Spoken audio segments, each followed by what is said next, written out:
우리 역사를 사랑하시는 국민 여러분들 안녕하십니까? 한국사 전문가 설민석입니다.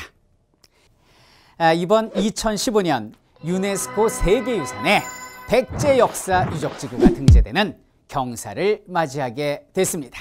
자, 이번에 유네스코에 등재된 백제 역사 유적지구는요, 공주 공산성과 송산리 고분, 부여의 관북리유적과 부소산성, 정림사지, 나성, 능산리 고분군, 익산의 왕궁리유적과 미륵사지 등 총 8개 유적으로 구성된 연속 유산이 되겠습니다.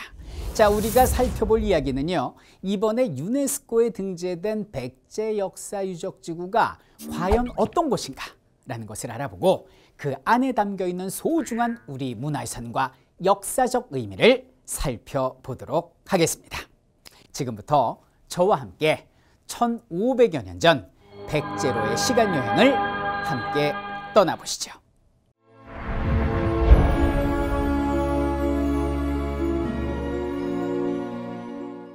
자, 여러분들도 아시다시피 백제는 BC 18년부터 660년, 서기 660년까지 700여 년간 존속했던 한반도의 한 나라입니다.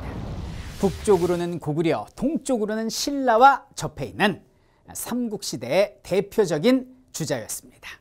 자, 그런데 이 유네스코는 왜 잊혀진 왕국 백제에 관심을 가지게 되었을까요? 그리고 그 중에서도 공주, 부여, 익산 지역에 관심을 집중했던 것일까요? 그 비밀 지금부터 풀어드리도록 하겠습니다. 백제 역사는 수도의 위치에 따라서 한성시대, 웅진시대, 그리고 사비시대로 구분이 됩니다. 475년 고구려 장수왕의 침입으로 수도 한성을 포기하고 웅진, 오늘날 공주로 남하를 하게 되는데요. 이번에 유네스코에 등재된 백제 역사 유적지구는 웅진 사비시대를 중심으로 하고 있습니다. 본격적으로 유네스코에 등재된 지역으로 지금 한번 떠나보도록 하겠습니다.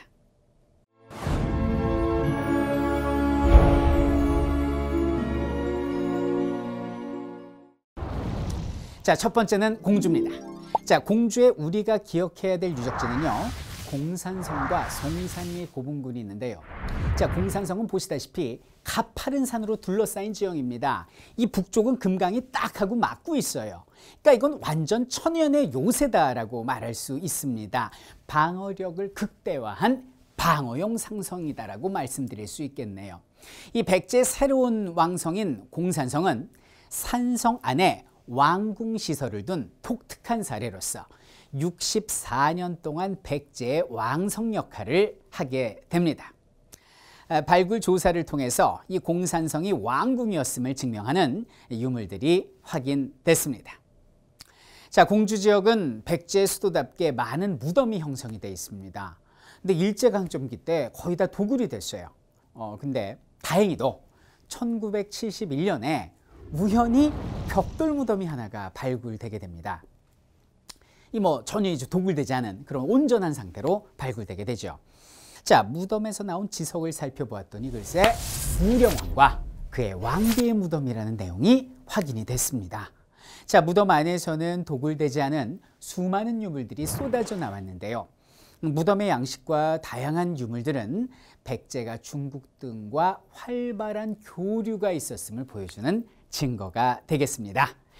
무령왕릉은 고대 동아시아 왕릉 중에서 무덤의 주인, 무덤의 구조, 축조, 시기, 부장품, 장례 절차까지 정확하게 기록된 유일한 왕릉으로서 1500여 년 전 백제 역사의 비밀을 풀어줄 열쇠라고 할 수 있겠습니다.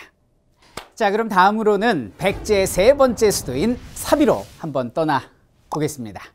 자, 웅진에 자리했던 백제는 새로운 도약을 위한 특단의 대책을 수립했습니다. 그것이 바로 천도였는데요. 성왕 16년 538년 봄에 도읍을 사비로 옮기게 됩니다.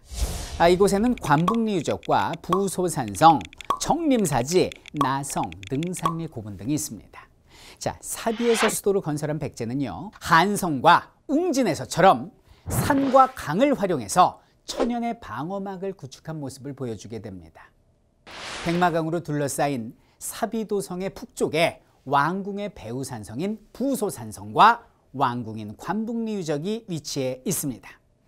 이 부소산성에는 토성을 쌓았어요. 그래서 평상시에는 왕궁의 후원 역할을 하고요. 유사시에는 왕궁의 방어시설로 활용했음을 보여주고 있습니다. 왕궁 터인 관북리유적은 발굴조사 결과 왕궁과 관련된 대형 건물지, 연못 등 다양한 시설들이 확인이 됐고 사비왕궁을 찾기 위한 노력은 지금도 계속되고 있습니다. 자, 이번엔 왕궁의 남쪽을 보시겠습니다. 수도 중심에 위치한 정림사지가 있습니다. 자, 정림사지는 남북의 직선축을 따라서 중문, 탑, 금당, 강당이 일직선으로 놓여진 1탑 1금당의 전형적인 백제 가람 배치를 보여주고 있습니다. 자, 또한 이곳에서는요, 백제 석탑의 완성작인 정림사지 5층 석탑이 현재까지도 잘 보존되어 있습니다. 백제 중흥의 염원이 담겨있는 정림사지는 고대 동아시아 평지 사찰의 건축 기술을 확인할 수 있는 가장 이른 사례 중 하나라고 할 수 있겠습니다.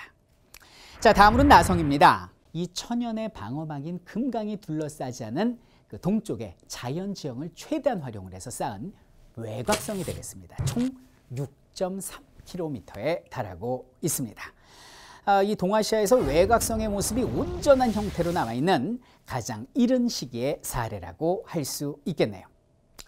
나성은 방어의 기능뿐만이 아니라 수도의 안과 밖을 구분해주는 상징적인 경계로도 작용하고 있습니다.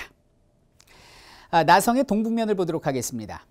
이 상당히 인접해 있는, 동북면에 인접해 있는 능산리 고분군이라고 들어보셨습니까? 이곳이 바로 백제의 왕릉입니다.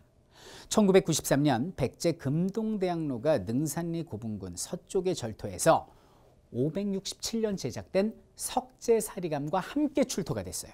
그래서 능산리 고분군이 사비시대 백제 왕릉이라는 것을 재확인시켜주게 되었지요. 능산리 고분군은 이전 시기와 다르게 그 고분의 입지가 도성 밖으로 나가는 모습을 보여주고 있는데요. 동아시아 석실분의 최종 완성형으로 평가받고 있습니다. 다음으로는 익산입니다. 백제의 숨결이 살아 숨쉬고 있는 귀한 유적지가 됩니다. 대표적으로는 왕궁리 유적과 미륵사지가 있는데요. 왕궁리 유적은 사비 시기 어떤 그 수도의 기능을 보완하기 위해서 만들어진 왕궁 유적이 되겠습니다. 궁장 내부를 1대1로 분할을 했어요. 그래서 남측 공간은 정전, 왕궁 시설물, 북측 공간은 후원을 두는 형태고요. 후원의 발견은 동아시아의 왕궁 유적 중에서 후원이 확인된 가장 이른 시기의 사례라고 볼 수 있겠습니다. 국악조사 결과 왕궁리 유적에서는 독특한 정원시설, 공방제, 화장실, 배수시설 등이 확인이 됐습니다.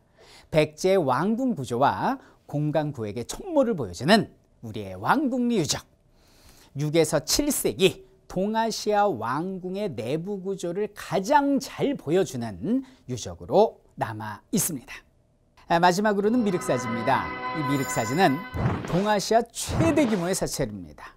미륵이 3번의 설법을 통해서 중생을 구제한다는 불교 경전의 내용에 따라서 3탑 3금당이라는 독특한 사찰 구조를 보여주고 있습니다.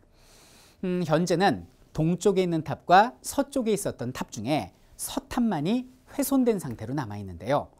조사 결과 높이가 거의 한 30m 정도에 육박하는 9층 탑이었을 것으로 밝혀졌습니다. 이 규모는 동아시아의 석탑 중에서 가장 규모가 크다라고 말할 수 있겠습니다. 서탑은 현재 복원 중이고요. 그 과정에서 이제 사리를 모신 그리신 사리복, 그리고 사리 봉영기가 발견이 되는데 639년 사리를 안치하면서 건립됐다는 것이 밝혀졌습니다. 이것은 미륵사가 백제 무왕시대에 창건했다는 것을 입증해줄 보기 드문 사례가 되겠습니다. 자, 지금까지 우리는 유네스코에 등재된 백제 역사 유적지구를 함께 살펴봤습니다. 어쩌면 알고 있었던, 아니면 전혀 몰랐던 우리 주변의 문화 유적들. 우리는 이들 유적을 어쩌면 잊고 살지 않았을까요? 자, 우리가 위대하다라고 말하는 세계 많은 역사 유적지가 있죠. 로마의 콜로세움이랄지, 중국의 만리장성, 그리고 프랑스의 베르사유 궁전 등 많은 위대한 인류의 문화유산이 있는데요. 여러분들, 우리도 있습니다. 그것도 아주 가까운 곳에 있습니다. 하지만 우리 곁에 있다고 우리의 것이라고 해서 그 소중함을 잊고 살았던 것은 아닌지요. 백제 역사 유적지구는 주변 국가의 활발한 교류를 통해서 문화 역량을 극대화시켰던 백제의 역사가 살아있는 현장입니다. 중국으로부터 전해진 건축, 예술, 종교, 도시계획 등을 더욱더 발전시켜서 한반도에 꽃피었던 찬란한 백제 문화의 절정을 살펴볼 수 있는데요. 세계사적으로도 동아시아 문화 형성 과정에서 가장 중요한 역할을 했던 백제인들의 역할을 확인할 수 있는 현장, 그것이 바로 백제 역사 유적지구인 것입니다. 이번 유네스코 세계유산 등재라는 경사를 맞이해서 그동안 잊고 살았던 잊혀진 나라 백제를 다시 한번 기억해보고 백제인들의 숨결이 살아있는 유적의 가치를 다시 한번 살펴보는 그런 소중한 기회가 되었으면 합니다. 이상은 한국사 전문가 설민석이었습니다.